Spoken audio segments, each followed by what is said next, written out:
একজন পুরুষের জন্য সবচেয়ে ক্ষতিকারক যে ফিতনাটা, এই ফিতনার নাম হলো নারীর ফিতনা।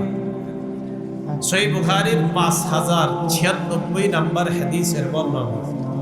قال رسول الله صلى الله عليه وسلم, নবীজি বলেন, মা তারাকতু বাদি ফিতনাতান আদাররু আলা রিজালি মিনান নিসা।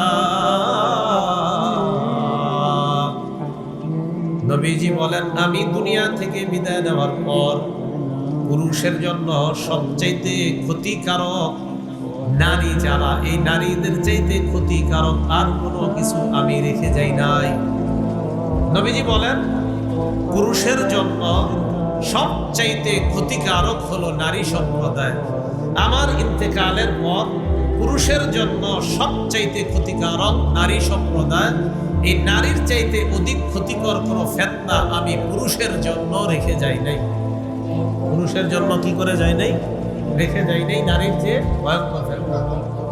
রাসূলুল্লাহ সাল্লাল্লাহু আলাইহি সাল্লাম বলেন, ওয়াতাকসুরাল ফিতান, ফিতনা বাড়বে।